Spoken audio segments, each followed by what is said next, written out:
Som.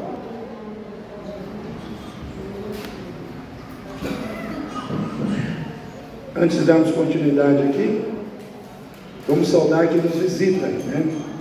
Então temos aí a Roseli e a Isaura, é isso? Quem peça para a gente saudar vocês? Sejam bem-vindas em nome do Senhor Jesus, e que as bênçãos de Deus recaiam sobre vocês. Amém? Glória a Deus. Irmãos, se a gente quer chegar em algum lugar, a gente precisa muitas vezes confiar que quem está conduzindo a embarcação é capaz de nos fazer chegar onde nós precisamos chegar. Então, quando você entra num avião, por exemplo, você não vai lá perguntar ao piloto se ele está habilitado. Você entra e ora, né? E, Senhor, está na tua mão, né? É o Senhor e o piloto. Então eu quero dizer para você, pensa que você está no avião aqui, rumo ao céu. Deus me colocou aqui como piloto, mas quem vai levar esse avião para o céu é Ele. Amém? Então fique em paz, fica tranquilo, assente-se na sua poltrona, aperte o cinto, né? E vamos ouvir aquilo que Deus quer trazer ao nosso coração nessa noite. E eu quero ser bem prático e objetivo. Quero que você abra a sua Bíblia lá em Lucas capítulo 3. Nós vamos falar um pouco sobre João Batista, né? Como bom batista, nós vamos falar de outro batista hoje, né? Tem gente que pergunta para mim, pastor, a igreja batista nasceu do João Batista? Eu falo, não, mas ele tinha o Batista no nome, não vamos respeitar, né? Mas vamos falar do João Batista, que ele foi um grande servo de Deus, e com certeza Deus quer falar conosco através da vida dele nesta noite. Lucas capítulo 3, vamos falar aqui um pouco sobre o cenário da época, vamos falar aqui um pouco sobre a figura de João Batista, e vamos falar aqui um pouco sobre o caráter da sua pregação e os alertas que ele trouxe ao povo naquela época, que serve para mim e para você hoje. Por quê? Porque a palavra de Deus se renova, e os seus ensinos se renovam a cada manhã, né? A vida do ser humano é cíclica, e muitas vezes aquilo que foi vivido lá, a gente não percebeu, mas a gente está vivendo aqui hoje, e nós precisamos estar atentos para ver o que Deus quer falar conosco. Então, quem achou diz amém.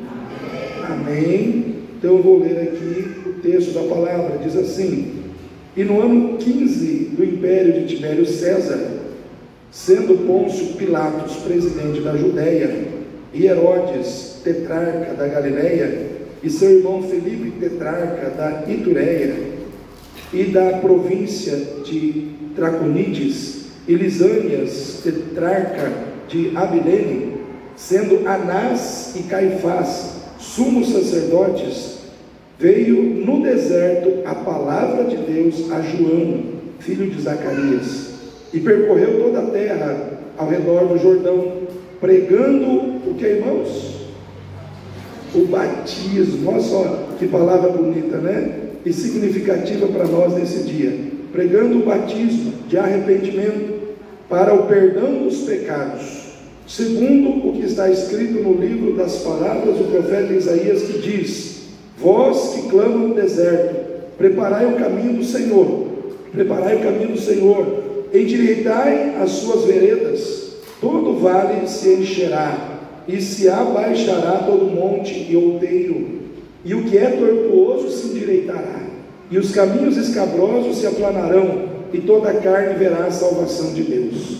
Dizia, pois, João à multidão que saía para ser batizada por ele: raça de víboras, quem vos ensinou a fugir da ira que está para vir? Produzi, pois, frutos dignos de arrependimento, e não comeceis a dizer em vós mesmos: temos Abraão por pai, porque eu vos digo que até destas pedras pode Deus suscitar filhos a Abraão.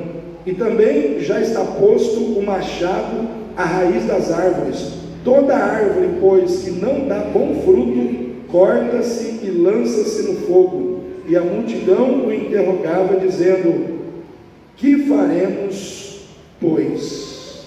Amém, irmãos? Irmãos, esse texto aqui nos traz muitas lições, mas muitas lições, e eu tenho que ser contido, porque se eu for entrar em todas as lições que Deus falou no meu coração sobre esse texto, a gente vai ficar aqui por muitas e muitas horas, né? Mas eu penso aqui, irmãos, Deus é tremendo, e aqui nós vemos João Batista, um homem que Deus levantou, um profeta de Deus, e o pastor Hernandes, ele disse que João Batista é a dobradiça de Deus. Por quê?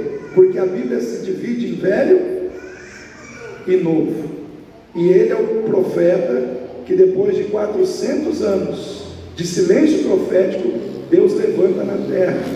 É como se ele fechasse o Velho Testamento e abrisse o Novo.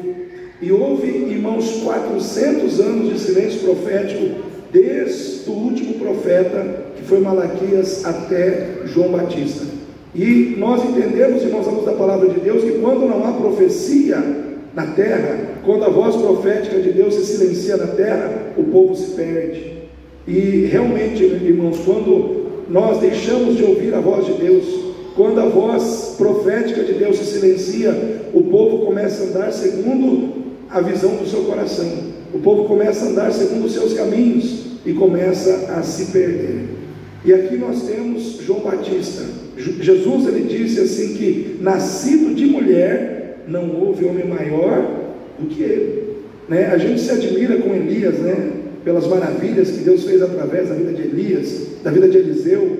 Mas, irmãos, se Jesus disse que nascido de mulher não teve maior que João Batista, a gente tem que entender, vamos dizer assim, como Deus o tinha em alta conta, né? Como realmente o ministério dele foi algo profundo, foi algo tremendo, embora foi curto, mas foi tremendo. E eu vejo aqui, irmãos, algumas coisas que Deus nos mostra assim sobre a vida de João Batista, que deve falar conosco hoje. E uma das verdades que eu quero destacar aqui é que Deus é poderoso para usar pessoas simples e improváveis para fazer coisas grandiosas em favor daqueles que Ele ama. Às vezes existe um Deus grande, um Deus perfeito, um Deus todo-poderoso trabalhando por trás de uma pessoa simples, por trás de uma pessoa humilde, por trás de uma pessoa considerada improvável. Porque, irmãos, o que quer dizer improvável? Improvável quer dizer aquela pessoa que todo mundo olha e fala, não tem como, né? Essa pessoa não tem condição, essa pessoa não tem os requisitos, essa pessoa não preenche os critérios, essa pessoa não tem o perfil, né? Para se encaixar nessa situação de ser alguém que vai ser poderosamente usado por Deus. E eu vejo, irmãos, que todas as vezes que nós, seres humanos, analisamos as coisas assim, nós nos surpreendemos, porque Deus mostra que Ele é capaz de fazer com que improváveis se tornem muitas vezes as melhores opções que Ele tem para fazer coisas grandes. Fala para o seu irmão aí, se você é improvável, Deus pode te usar. Deus pode usar pessoas improváveis, pessoas por quem ninguém dá nada. Sabe o que é improvável? É aquela pessoa que ninguém dá nada por ela, é aquela pessoa que todo mundo olha e fala, não quero nem passar perto, cheira mal, né? É aquela pessoa que você olha e você menospreza, né? E eu fico pensando em quantas pessoas improváveis Deus usou na Bíblia, irmãos. E a gente vai, por exemplo, lá em 2 Reis, não lembro se é capítulo 3 ou 4, fala que Samaria havia cercado ali o reino de Israel, e de tal maneira que todo mundo estava passando fome lá dentro, e todo mundo estava morrendo, e teve mulheres que mataram seus próprios filhos para se alimentar com a carne dos seus próprios filhos. Houve um canibalismo ali, de tão tensa que ficou a situação. Por quê? Porque as cidades eram cercadas por muros naquela época, o exército sírio cercou, não tinha como sair, não tinha como buscar alimento, não tinha como fazer nada. E aí o povo foi morrendo, só que tinha 5 leprosos lá fora, porque o leproso ninguém queria, o leproso era alguém que ninguém queria lá dentro, e lá fora também fazia diferença nenhuma. Tipo assim, o leproso, tipo assim, tem o que esperar de bom de um leproso. Do leproso você só vai esperar coisa ruim. Então, tipo assim, lá dentro ninguém queria, se tivesse lá fora ninguém ia fazer mal também, porque É aquela história, ele já está fadado a morrer de lepra, né? E o Mateus iniciou aqui o texto falando sobre a lepra, né? Só que olha o que aconteceu, irmãos.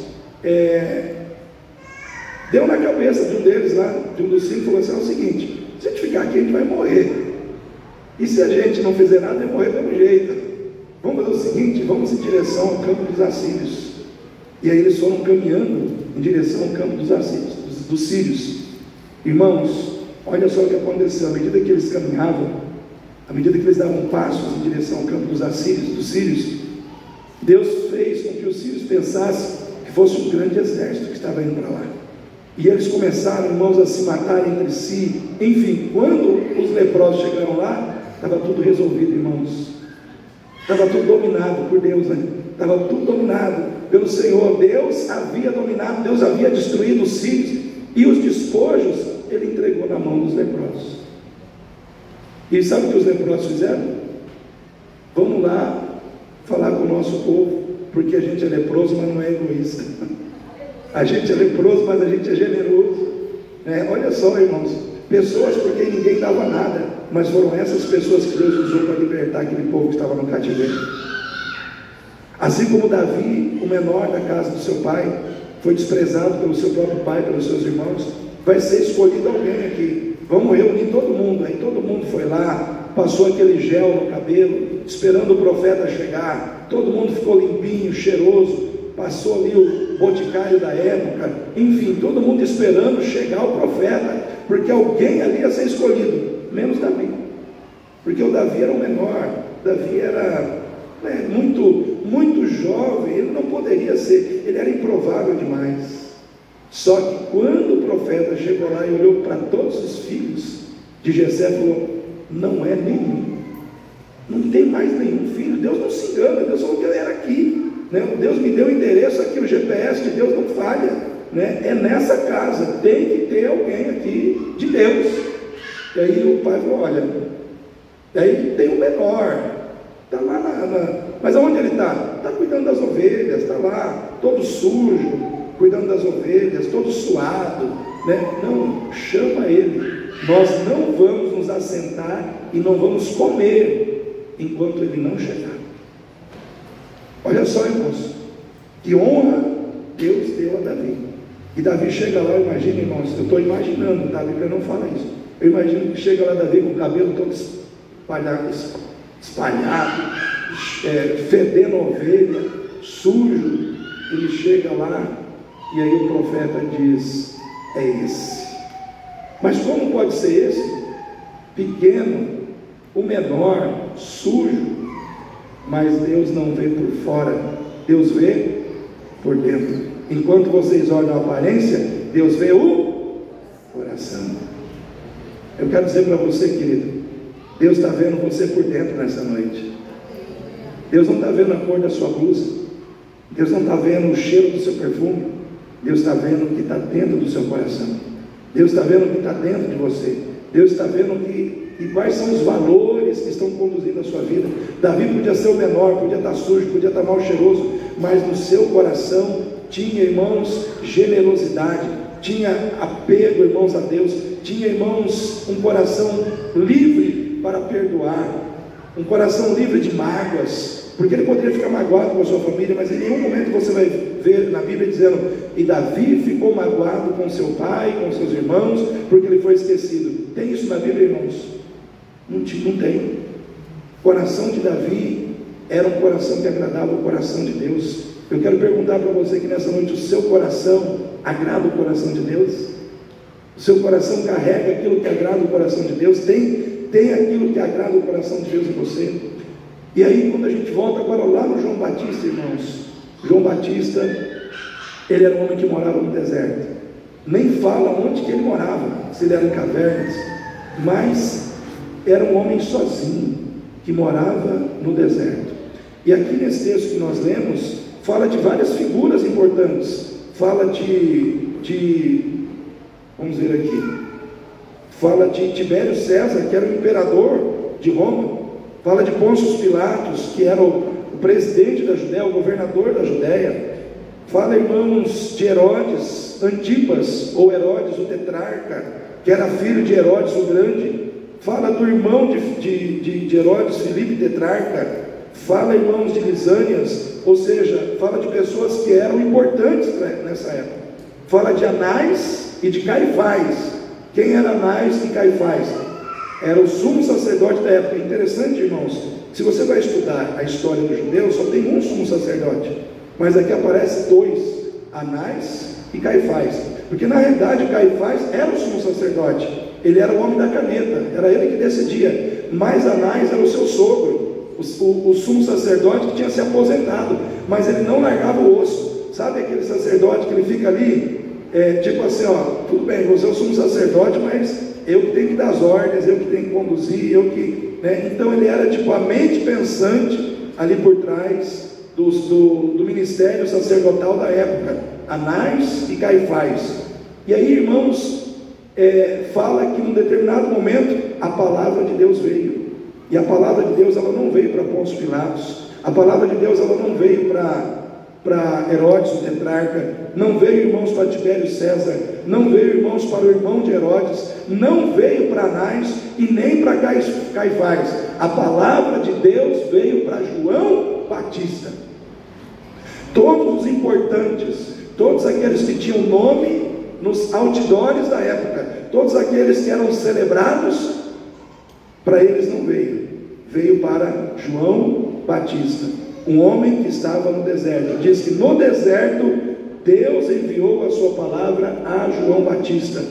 João Batista estava no deserto, e a gente pode parafrasear esse deserto de João Batista e dizer que João Batista ele estava no deserto da fama. Amém, irmãos? Porque ele não tinha fama, a fama que os grandes tinham ele não tinha, né? Ele estava no deserto dos holofotes, ele estava no deserto da fama, ele estava no deserto do glamour, das grandes celebridades da época, né? Das festas que eles faziam. Podemos dizer que João Batista estava no deserto, irmãos, dos bens materiais da terra, porque ele não tinha bens materiais aonde se apoiar. Podemos dizer que João Batista estava no deserto, irmãos, vamos dizer assim, das boas roupas, das boas vestimentas da época, da moda da época, porque ele se vestia com pele de camelo e comia comia gafanhoto e comia mel silvestre. Olha só, irmãos, pele de camelo, gafanhoto, mel silvestre. Ou seja, ele estava no deserto de muitas coisas que nós consideramos importante, porque a gente considera importante muitas vezes os bens materiais, a gente considera muitas vezes importante a fama, a gente considera muitas vezes importante se vestir bem. Não é pecado se vestir bem, tá? Não vai aparecer aqui com pele de camelo no domingo que vem, né? Pode vir, pode comprar roupa boa. A gente se importa com essas coisas, mas João Batista estava no deserto de todas essas coisas, porém estava debaixo da bênção e da aprovação de Deus. E as multidões, elas iam aonde ele estava. Aonde eles estavam, elas iam aonde ele estava, porque o povo vai aonde a bênção de Deus e a aprovação de Deus está. Aonde a bênção de Deus e a aprovação de Deus está. Não importa o vestuário, não importa a aparência, se a bênção de Deus está ali, se a aprovação de Deus está ali, eu quero estar lá também. E aí nós vemos ali, irmãos, um homem pregando a uma multidão que era composta de pessoas de diversas esferas da sociedade, diferentes, né? Pessoas que não tinham nada em comum umas com as outras, mas todas estavam reunidas ali para ouvir o que Deus queria falar através da vida dele, porque a palavra de Deus veio sobre a vida de João Batista. E ali, irmãos, começa um grande mover de Deus através da vida daquele homem. E eu quero dizer para você que muitas vezes a igreja dos sonhos de Deus não é a igreja dos nossos sonhos. Vou repetir, a igreja dos sonhos de Deus muitas vezes não é a igreja dos seus sonhos, porque às vezes a gente sonha com uma igreja que agrada os nossos desejos, que agrada as nossas vontades, né? Que tem pessoas com quem a gente se identifica. É gostoso estar num ambiente onde eu tenho pessoas com quem eu me identifico, que fazem parte do meu mundo, que fazem parte da minha esfera social, né? Eu quero estar numa igreja onde só tem gente que tem o mesmo carro que eu, né? Que tem o mesmo pensamento que eu. Irmãos, não era assim.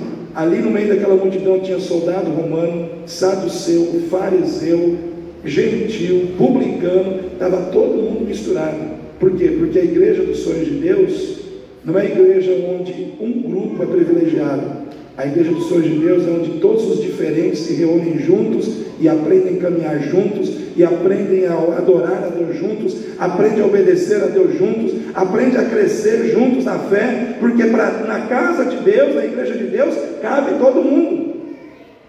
A igreja de Deus é o lugar onde o homem mais rico do mundo é capaz de sentar do lado da pessoa mais pobre do mundo, e um servir o outro por amor a Cristo.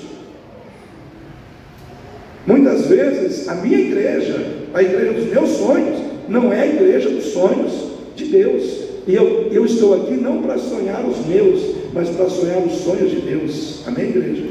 Eu não estou aqui para que Deus venha se adequar ao que eu quero. Eu estou aqui para que eu venha me adequar àquilo que Deus quer de mim. Eu não estou aqui para dizer: Deus, está aqui os meus sonhos, tá? Realiza todos eles. Não, eu estou aqui para dizer: Deus, quais são os seus sonhos? Me mostra. Aí Deus coloca os sonhos dele na mesa. Aí eu abro mão dos meus para viver os dele. Amém, igreja? É isso que Deus espera de nós. É isso que Deus espera de mim e de você. Então João Batista, ele estava ali para mostrar um cenário de igreja que faz parte do propósito de Deus para todos nós. Porque o Senhor, ele não veio para salvar um grupo, ele não veio para salvar só uma nação, ele veio para salvar a todas as criaturas. Ele veio para salvar todos, em todas as esferas da terra, em todas as nações, em todas as classes sociais. Ele veio para salvar a todos. Amém, irmãos? E a pregação de João Batista, irmãos, a primeira coisa que nós temos que ver aqui é que a palavra de Deus veio para que João Batista pregasse as pessoas que estavam à sua volta, para que ali houvesse, irmãos, a revelação do propósito da salvação de Deus nos corações. Deus quer levantar profetas, Deus quer levantar pessoas, Deus quer levantar servos e servas para pregar a salvação em Cristo Jesus. A pregação de João Batista era arrependimento diante dos pecados para receber a salvação. Ele era a voz do que clama no deserto, como foi profetizado em Isaías 40, voz do que clama no deserto. Ele veio, irmãos, preparar o caminho do Senhor. Ele estava ali preparando o caminho do Senhor, anunciando o arrependimento de pecados para apontar para Cristo. Eu estou aqui anunciando que o reino de Deus está próximo, ele está chegando, e o reino de Deus está na pessoa de Jesus Cristo. Ele é o reino de Deus na terra, ele está chegando, e é diante dele que precisa haver arrependimento, é diante dele que precisa haver confissão de pecados, é diante dele que precisa haver fé, no sentido de que Deus trouxe salvação a todo aquele que nele crê. Esta era a mensagem que ele trouxe ao povo daquela época. E assim como Jesus, irmãos, é interessante que quando nós olhamos aqui para Lucas capítulo 4, versículo 18, o Senhor Jesus está falando de uma profecia também dita pelo profeta Isaías. Ele diz assim: o Espírito do Senhor está sobre mim, pois me ungiu para pregar. Em outras versões talvez esteja evangelizar. Quem tem a versão que está escrito pregar? Pregar, evangelizar, levar boas novas. Então olha só, ele me ungiu para pregar, para anunciar boas novas. O que são boas novas? Boas notícias. A notícia de que Deus amou o mundo de tal maneira que enviou, ou que deu o seu Filho unigênito, para que todo aquele que nele crer não pereça, mas tenha a vida eterna. A vida eterna. Porque, irmão, a gente já passa um aperto nessa terra, amém? A gente sofre aqui, a gente enfrenta enfermidade, a gente enfrenta luta, a gente enfrenta desprezo, a gente enfrenta, irmãos, problemas atrás de problemas. Parece que quando você resolve um, já tem outro aqui esperando para entrar em cena na tua vida. Então eu digo assim, a vida do crente é cheia de problemas. Glória a Deus, porque nós temos um Deus que nos ajuda a vencer problemas. Mas é assim, você vence um hoje, amanhã tem outro. Mas nós temos que ter a esperança de que um dia tudo isso vai se encerrar e a gente vai viver vida eterna, sem morte, sem doença, sem dor, sem lágrima, na presença do Rei, para sempre. E essa esperança, firme esperança, está em Cristo. Irmãos, quando Jesus diz, o Espírito do Senhor me ungiu para pregar, nós temos que entender que essa palavra, parafraseando essa palavra, ela é para nós hoje.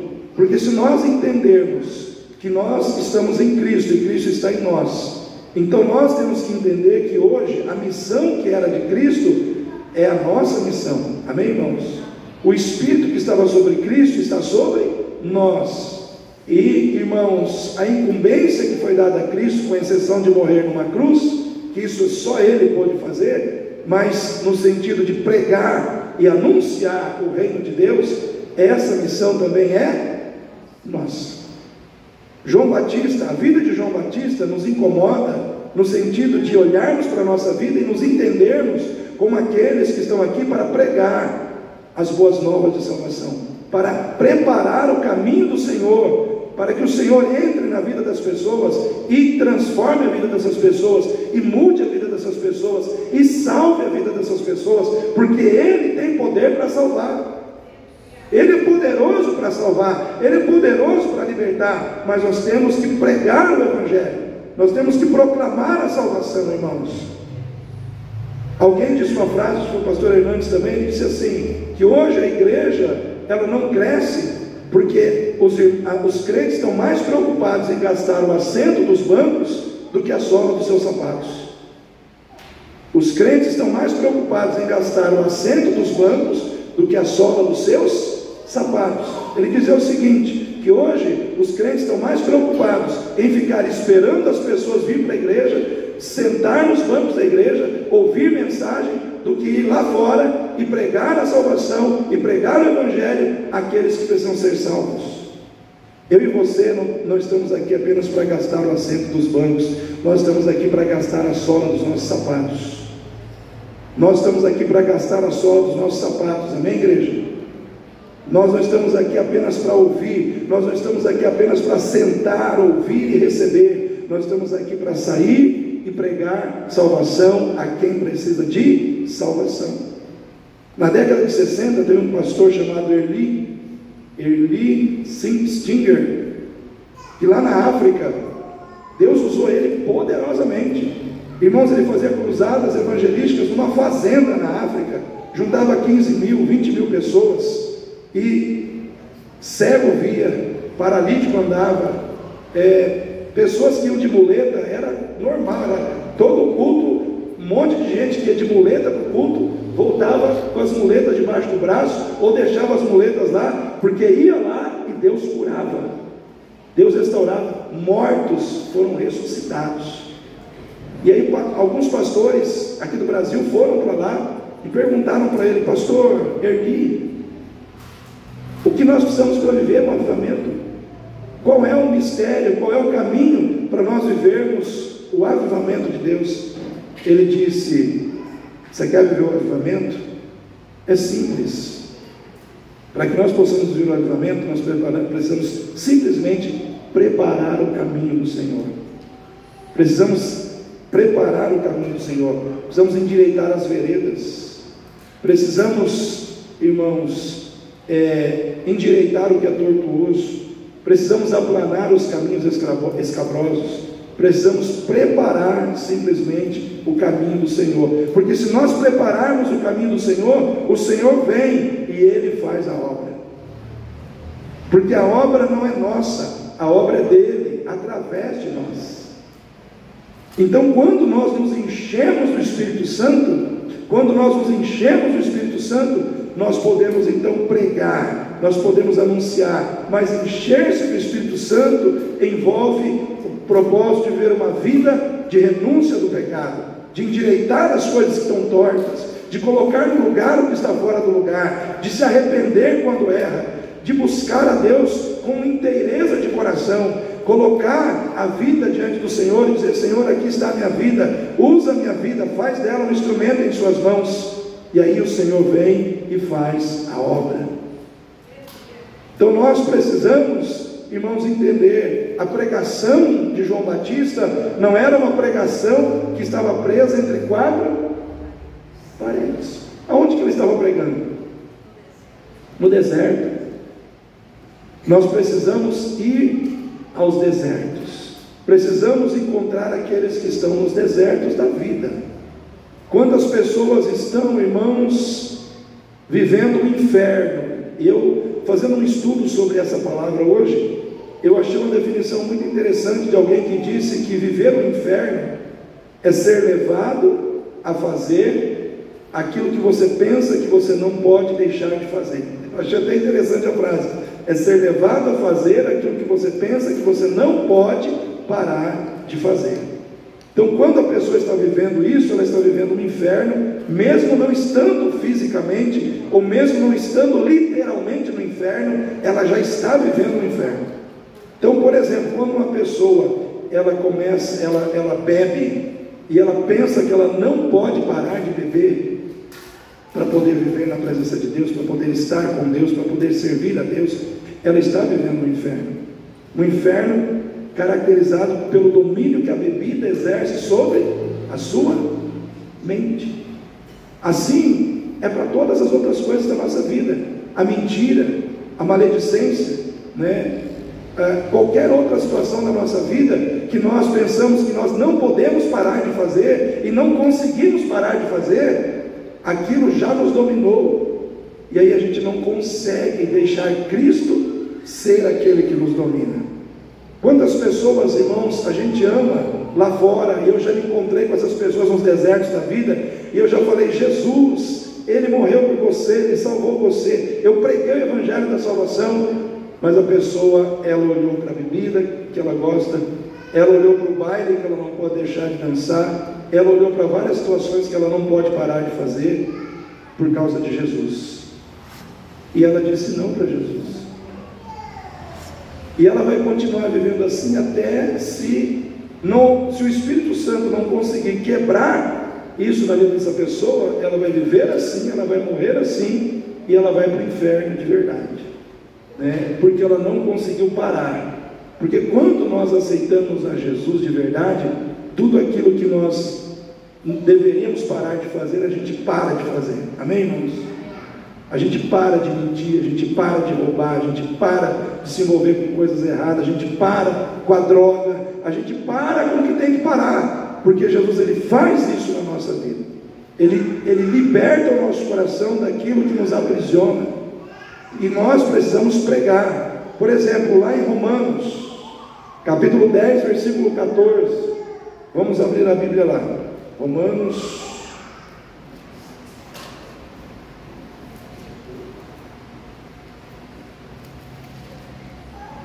10, 14, diz assim, vamos ler o 13, ler o 13 primeiro, diz assim, versículo 13, Romanos 10, 13, porque todo aquele que invocar o nome do Senhor será salvo. Mas olha só a pergunta do 14: como pois invocarão aquele de quem não? E como crerão naquele de quem não ouviram? E como ouvirão se não há quem? Como ouvirão se não há quem pregue? Como ouvirão se não há quem pregue? Irmãos, João Batista, ele precisava pregar para que aquelas pessoas pudessem ouvir, e ouvindo elas pudessem invocar o nome do Senhor. Eu e você precisamos pregar para que essas pessoas possam ouvir, e ouvindo elas possam crer, e crendo elas possam invocar o nome do Senhor e serem salvas. Mas tudo começa na pregação. Atos capítulo 1 versículo 8 diz assim: e recebereis o poder do Espírito Santo que há de vir sobre vós, e sereis minhas testemunhas, tanto em Jerusalém, como toda a Judéia, Samaria, até os confins da terra. Em outras palavras, o que o Senhor estava dizendo: vindo sobre vós o Espírito Santo, vocês testemunharão de mim, vocês serão minhas testemunhas. E o que uma testemunha faz? Uma testemunha, juridicamente falando, ela esclarece a verdade. Quando uma testemunha é chamada diante de um juiz, quando uma testemunha é chamada num ambiente jurídico, ela está ali para prestar o depoimento da verdade, dos fatos. Então, como testemunhas de Jesus, eu e você estamos aqui para falar a verdade sobre a graça de Deus. Estamos aqui para falar a verdade sobre o amor de Deus. Estamos aqui para falar a verdade sobre a salvação que veio até nós na pessoa de Jesus Cristo. E quando nós testemunhamos, nós estamos dando às pessoas a oportunidade de elas crerem, e crendo, elas invocarem o nome do Senhor e assim serem salvas e cumprirem aquilo que foi cumprido nessa manhã. Aquele que crer e for batizado será salvo. Cadê os nossos batizados aqui hoje? Um está ali, Gabriel está ali, está lá a Yasmin. Então eles foram batizados hoje pela manhã. Uma salva de palmas para eles, irmãos. Eles ouviram e eles creram, e porque eles creram, eles se batizaram. Eles entenderam o que é a graça, eles entenderam o que Jesus fez, mas teve que ter pregação da palavra. Eu e você precisamos pregar a palavra, né? É gostoso a gente vir num culto, como a gente veio na sexta-feira, para a gente ouvir que Deus é a nossa segurança, amém? Deus é a nossa segurança, irmãos. Ele é segurança, Ele é provedor, Ele é socorro, Ele é tudo isso, mas Ele também é aquele que nos dá responsabilidades. Nós não podemos fugir das nossas responsabilidades, nós temos que assumir a responsabilidade de sermos pregadores da palavra. Irmãos, na pregação de João Batista, presta atenção agora que eu vou meio que correr, para ver se eu consigo ser ligeiro, né? Objetivo que nem uma espada, né? Mas na pregação de João Batista tem 5 alertas, 5 alertas, porque a pregação de João Batista, irmãos, ela não era uma pregação coaching, ela não era uma pregação suave, ela não era uma pregação assim, que vinha para satisfazer o ego humano, ela não era uma pregação que vinha, irmãos, para, vamos dizer assim, conquistar o coração do povo, não. Era uma pregação confrontadora, porque, irmãos, a pregação de João Batista, ela tinha o objetivo central de mostrar para aquele povo que estava ali, que o maior perigo é viver nessa terra com uma vida enlaçada pelo pecado, porque uma vida enlaçada pelo pecado, ela quebra a tua relação com Deus, e te leva à possibilidade de perder a salvação. Então, essa pregação de João Batista, ela não veio para suavizar, ela não veio, irmãos, para afagar, ela veio para confrontar. Amém, igreja?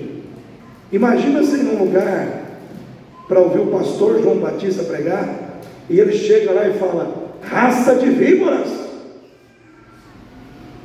serpentes. Imagina, né? Você chega num lugar para ouvir uma pregação, e o homem vem, e era assim que ele tratava as pessoas. Ele disse: raça de víboras, né? Está aqui, versículo, vê aqui, versículo 7, dizia, pois, João à multidão que saía para ser batizada por ele: raça de víboras, quem vos ensinou a fugir da ira que está para vir? Produzi frutos dignos de arrependimento, e não comeceis a dizer em vós mesmos: temos Abraão por pai, porque eu vos digo que até dessas pedras pode Deus suscitar filhos a Abraão. Irmãos, o primeiro alerta de João Batista para mim e para você hoje, que foi para aquela multidão naquela época, é o alerta sobre o perigo da hipocrisia. Olha para o seu irmão aí, cuidado com a hipocrisia, irmão. Hipocrisia mata a nossa fé, mata a nossa espiritualidade, mata os nossos relacionamentos pessoais e mata o nosso relacionamento com o Pai. Hipocrisia é uma coisa perigosa, e isso está muito presente na vida dos religiosos. Pastor, onde mais a hipocrisia pode encontrar lugar? no coração do religioso, né? Por que João Batista fala assim: até dessas pedras Deus pode suscitar filhos a Abraão? Porque ali havia grupos religiosos, ali estavam os fariseus e estavam também os saduceus. Quem já ouviu falar dos fariseus aí? E dos saduceus? Ok, irmãos, a gente, quando começa a ouvir a palavra, a gente meio que fica com uma raivazinha, né, dos saduceus, dos fariseus, mas a gente precisa entender um pouco desse grupo, porque os fariseus, irmãos, falando primeiro dos fariseus, eles não surgiram com uma má intenção. Os fariseus, quando eles se levantaram com um desejo nobre de defender as Escrituras, de defender, irmãos, vamos dizer assim, a pureza das Escrituras, a legitimidade das Escrituras diante das filosofias gregas, diante, irmãos, da ciência romana. Eles queriam preservar o que é a autoridade das Escrituras. Então, quando eles se levantaram com essa intenção, e eles eram cumpridores dos mandamentos assim na íntegra. O problema é que eles começaram a se tornar cumpridores de mandamentos, e nesse ato de se tornarem cumpridores de mandamentos, eles perderam a sua piedade. Eles começaram a cumprir mandamentos, mas com o coração vazio do amor. Vazio do amor. Então, tipo assim, eu estou cumprindo esse mandamento, mas ao mesmo tempo eu estou criticando o fulano, ao mesmo tempo eu estou apontando os erros do ciclano, ao mesmo tempo eu estou julgando o beltrano. Eles gostavam, eles sem perceber, eles começaram a usar o conhecimento religioso que eles tinham para se autopromover. Eles gostavam de sentar nos primeiros lugares, eles gostavam de serem bem vistos, eles gostavam de julgar, de criticar os outros. Tanto é que aqui no Evangelho de Lucas tem um episódio onde fala que um fariseu e um publicano foram orar, e o fariseu disse: ó Senhor, obrigado porque eu dou o dízimo de tudo, eu faço jejum não sei quantas vezes por semana. E aí ele foi só falando o que ele fazia. Não sou como esse publicano. Aí ele aponta para o publicano, né, apontando o publicano, rejeitando o publicano, desprezando o publicano. E o publicano, coitado, ele batia a mão no peito e nem sequer olhava para o céu, porque ele se sentia indigno. E ele dizia assim: Senhor, tem misericórdia de mim, pecador. E Jesus diz: qual dos dois saiu justificado da presença de Deus? E aí Jesus diz: o publicano, porque aquele que se exalta será humilhado, e aquele que se humilha será exaltado. Então Jesus, ele começou a mostrar que os fariseus, mesmo querendo fazer a coisa certa, eles acabaram se enchendo com as motivações erradas. Olha só, fazer a coisa certa com motivação errada não dá certo. Fazer a coisa certa com motivações erradas dá problema. Vou entregar o dízimo porque Deus tem que me dar isso. Está errado, irmão, né? Está errado. Você tem que entregar o dízimo por gratidão a Deus. Se Deus vai fazer, se Ele não vai fazer, isso é com Ele. A sua parte é ter um coração agradecido, um coração dadivoso, é entregar sem cobrar. Amém? É entregar pensando na sua responsabilidade como servo, como serva de Deus. É assim que a gente tem que fazer, né? Então, fazer o certo com motivação errada não dá certo. Não dá certo. E os fariseus, eles começaram a se perder nessa situação.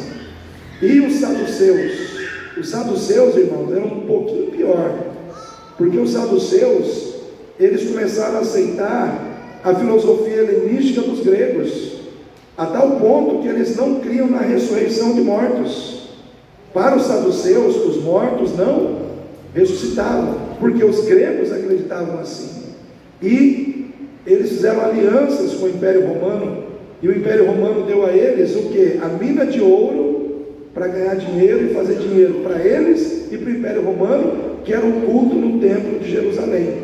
Eles fizeram, irmãos, montaram em frente do templo um comércio de animais. Lá se vendia pombas, lá se vendia ovelha, lá se vendia bezerro, com defeito, sem defeito, defeituoso, mas com a intenção de ganhar dinheiro. Por que os irmãos acham que quando Jesus chegou lá, ele tirou o azorraque, o chicote, e desceu o chicote nos cambistas, irmãos? Porque ele disse assim: vocês fizeram da casa de meu pai um comércio. Por quê? Porque Jesus viu o quão pervertido estava o coração dos religiosos dessa época. E aí eles estão ali diante de João Batista, e João Batista começa a falar então da hipocrisia, porque eles julgavam os outros, mas eles não viam seus próprios pecados, seus próprios erros, e isso é hipocrisia. Então o meu recado para você nessa noite aqui: cuidado para você não se tornar um fariseu na igreja. Sabe aquele crente que vem na igreja para julgar o culto? É o crente termômetro. O culto está frio, o culto está quente, a palavra está boa, a palavra está ruim, o louvor está alto, o louvor está baixo, a irmã não me cumprimentou, o fulano aí a pessoa fica ali. A função dela é julgar como as coisas estão acontecendo. Irmãos, nós não podemos cair nessa armadilha da hipocrisia. A gente tem que olhar para o nosso coração. Todas as vezes que eu e você chegarmos aqui, o coração com o qual a gente tem que estar preocupado é com o nosso. Senhor, como é que está meu coração na tua presença? Aonde eu preciso consertar? Aonde eu preciso arrumar? Esquece o outro. O outro é responsabilidade de Deus, não é responsabilidade sua, é responsabilidade do Senhor. Segundo perigo, irmãos, o perigo do inferno e do juízo de Deus. Olha só o que João Batista disse: raça de víboras, quem vos ensinou a fugir da ira futura que há de vir, ou que está por vir? Em outras palavras, ele estava dizendo assim: vai ter julgamento, vai ter juízo, e quem for condenado vai Vocês não estão preocupados com isso? Era isso que eu estava dizendo, gente. Vocês não estão preocupados com o juízo de Deus? Vocês não estão preocupados com o inferno? Quando eu vou dizer uma coisa para você: o inferno existe, Deus existe, juízo existe, e vai acontecer. Sabe quando a pessoa olha e vê todo mundo vivendo de qualquer jeito, como se nada de negativo pudesse acontecer? Parece os dias de hoje, irmãos. Parece que hoje está todo mundo vivendo de qualquer jeito, fazendo o que dá na cabeça, sem se preocupar com o juízo de Deus, sem se preocupar com a possibilidade de ir para o...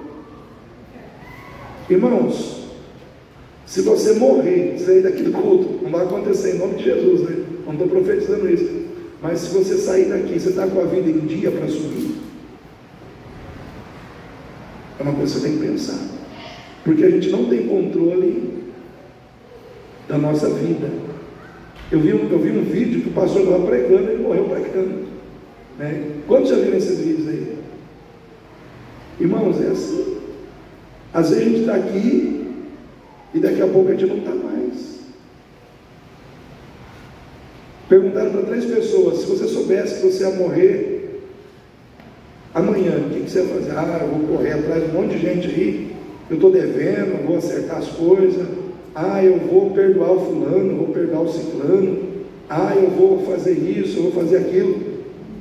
Aí, e para o outro falou: eu também vou fazer isso, vou fazer aquilo. E para o terceiro falou: não vou fazer nada, porque eu vivo a cada dia como se fosse o último.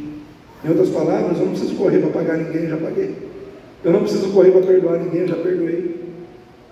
E nós temos que ser assim. Você não pode ser aquela pessoa que tem coisas a resolver. Eu não tenho nada para resolver com ninguém hoje, graças a Deus. Então, se o Senhor quiser me levar, estou tranquilo. Mas tem pessoas que parece que elas ficam jogando as coisas para amanhã. Amanhã eu resolvo, amanhã eu vou dar um jeito nisso. Você não sabe. O amanhã não te pertence, né? O amanhã não pertence a você, o amanhã não pertence a nenhum de nós. Se você tem que resolver, resolve hoje. Dá um jeito na pendenga hoje. Arruma as coisas hoje, porque nós somos mortais, irmãos.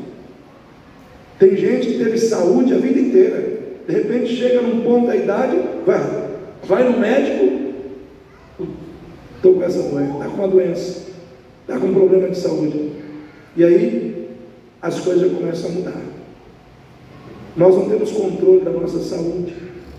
Todo mundo aqui quer ficar bem, e todo mundo quer ter uma boa saúde, amém por isso. Mas o fato é que nós não temos controle de nada. Mas quando a nossa vida está nas mãos de Deus, mesmo a gente não tendo controle de nada, a gente descansa, porque a gente sabe que Deus tem controle de tudo. Amém, irmãos? O controle que você não tem, Deus tem. A garantia que você não tem, Deus tem. Você precisa confiar nele. Amém? Terceiro alerta é o alerta do perigo de basearmos a nossa identidade na religião e não na espiritualidade da fé. Então, quando João Batista fala com os religiosos, ele fala filhos de Abraão, porque eles se orgulhavam de dizer, mas nós somos filhos de Abraão. Quem é você para falar que nós somos filhos de Abraão? Todas as vezes que eles eram confrontados, nós somos filhos de Abraão. Só que João Batista, ele quis dizer para eles o seguinte: o que define a sua aprovação diante de Deus não é você ter o sangue de Abraão correndo na veia, é você ter a fé de Abraão no seu coração. Porque de nada adianta você ter o sangue de Abraão, mas não ter a fé de Abraão no seu coração. Tem muita gente hoje que fala assim, mas eu nasci na igreja batista, eu nasci na igreja Assembleia de Deus, eu vi meu pai me batizar, minha mãe se batizar, eu tal. Irmãos, eu vou dizer a mesma coisa que João Batista disse nas entrelinhas. A sua salvação não depende da religião dos seus pais, das tradições religiosas, por melhores que elas sejam, depende da sua fé e do seu compromisso com Cristo. De nada adianta você ser um bom batista e um péssimo cristão. De nada adianta você ter um nome arrolado no hall de membros de uma igreja evangélica, mas não ter compromisso com o Deus da igreja. Porque a igreja batista não vai salvar ninguém. Amém, irmãos? Igreja batista não salva, igreja Assembleia de Deus não salva, igreja nenhuma salva, só Jesus salva. Só Jesus salva. E o meu compromisso tem que ser com Ele. Tem que ser com Ele. Então, cuidado com essa questão de você achar que você está bem porque você faz parte de uma igreja. Não é isso que vai fazer você estar bem. O que vai fazer você estar bem é você estar bem com Deus, estar bem com o Senhor. Estou obedecendo a Deus. Você já viu um quadro interessante que estava assim: de um lado, uma multidão, os que creem em Deus, multidão. Aí desse lado, os que obedecem a Deus, 6 pessoas. Eu até contei, 6 pessoas. Desse lado, multidão. Desse lado, 6. O que vai fazer você ficar bem é você estar junto com esses 6, que não somente crê, mas obedece a Deus. Amém, irmãos? A Bíblia diz que o diabo, que os demônios creem e tremem. Amém? Os demônios creem, eles também creem em Deus. Mas qual é a diferença dos demônios para um crente verdadeiro? O demônio crê e treme, o crente verdadeiro crê e obedece. O crente que só crê e treme, ele está igualzinho aos demônios. Tipo, está no mesmo, está junto, estamos juntos, está junto, né? Está junto com os demônios, porque só crê e treme, mas não obedece. Nada acontece, né? Porque não obedece a palavra de Deus. Quarto perigo do falso arrependimento. Irmãos, vivemos um tempo hoje complexo dentro da igreja. João Batista diz: produzir frutos dignos de arrependimento. Olha aqui, versículo 8: produzir frutos dignos de arrependimento. Produzir frutos dignos de arrependimento. O que quer dizer isso, irmãos? Quer dizer produzir evidências claras e palpáveis. Vou traduzir, tá? Evidências claras e palpáveis de uma vida genuinamente marcada pelo arrependimento. É isso que ele quis dizer. Porque uma vida genuinamente marcada pelo arrependimento, ela demonstra marcas palpáveis, né, de que ela está arrependida dos seus pecados.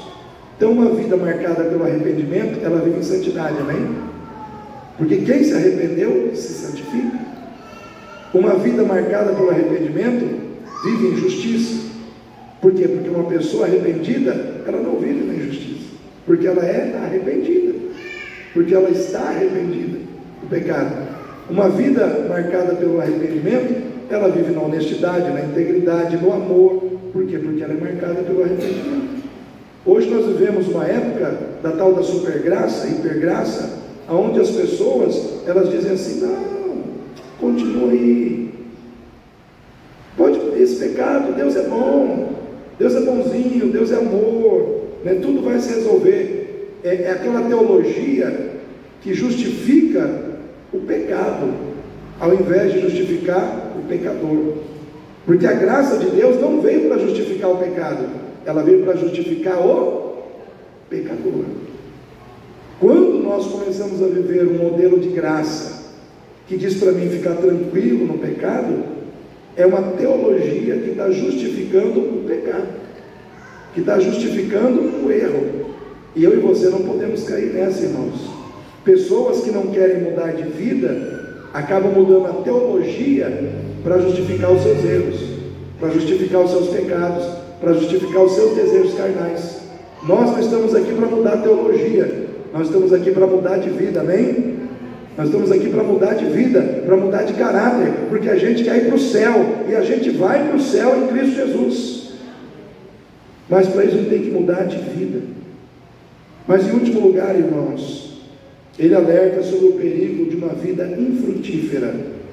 Olha só, versículo 9: e também já está posto o machado à raiz das árvores. Toda árvore, pois, que não dá bom fruto, corta-se e lança-se, aonde, irmãos? No fogo. Ou seja, a árvore que não dá bom fruto, qual que é o destino dela, irmãos? É ser queimada, é ser destruída.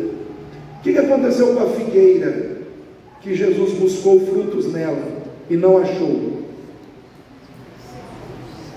Secou-se, né, irmã?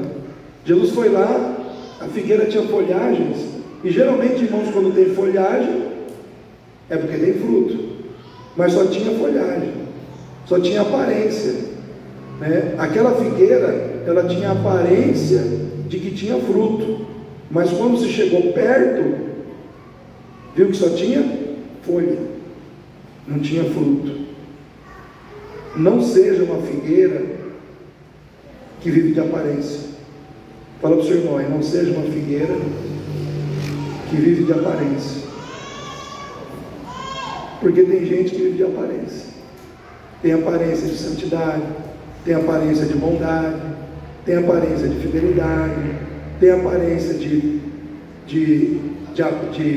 ser uma pessoa amorosa. Mas só que quando você chega perto, não tem nada de amoroso, de bondoso, de santidade.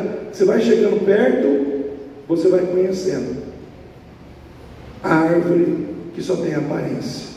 Então a árvore que não dá fruto, ela é lançada fora. O Senhor está esperando que nós demos frutos. Você está aqui para dar frutos, amém? O fruto do Espírito é um dos frutos que Deus espera de nós. Qual é o fruto do Espírito, pastor? Está lá em Gálatas 5, 6 e 21, que diz assim, que o fruto do Espírito é o amor, gozo, paz, longanimidade, benignidade, bondade, mansidão, temperança, domínio próprio. Contra essas coisas não há lei. E aqueles que em Cristo crucificaram sua carne, não tem mais o que se preocupar, não serão julgados em relação a essas situações, porque estão produzindo o fruto que Deus espera que seja produzido em suas vidas. Irmãos, duas coisas a gente como crente pode ter: os dons do Espírito. Quem quer os dons do Espírito? Levanta a mão aí. Ninguém quer dom, não? Amém, glória a Deus. Dom do Espírito. E outros são os frutos do Espírito. Quem quer os frutos do Espírito? rapidinho para explicar uma coisa e outra. Dom do Espírito é poder, amém, irmãos? Dom do Espírito é poder para fazer, falar em línguas, interpretar línguas, curar, dom de maravilhas, revelação, tudo isso é poder, tudo isso é ferramenta para a gente fazer coisas para Deus. Mas o fruto do Espírito, ele é mais.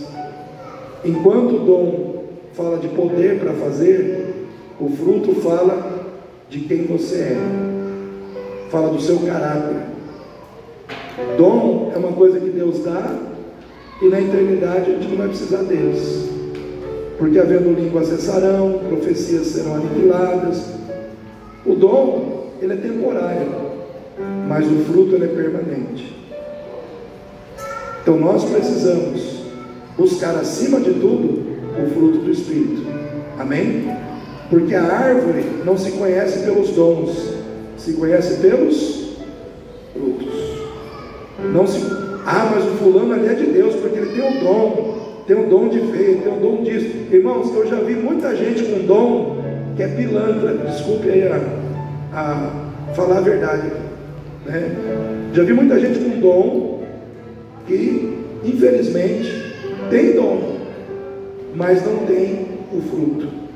E porque não tem o fruto, às vezes cai na pilantragem, acaba usando o dom para si mesmo e não para fazer a vontade de Deus. Mas quem tem o fruto é diferente. Quem tem o fruto vive para Deus, adora a Deus, não busca exaltação para si, sempre está buscando exaltar aquele que o salvou. Amém? Quem recebe essa palavra aí? Vamos ficar em pé nesse momento? Quero que você fique em pé. Você está aqui para ser renovado, para ser fortalecido pelo poder de Deus, pelo poder da palavra.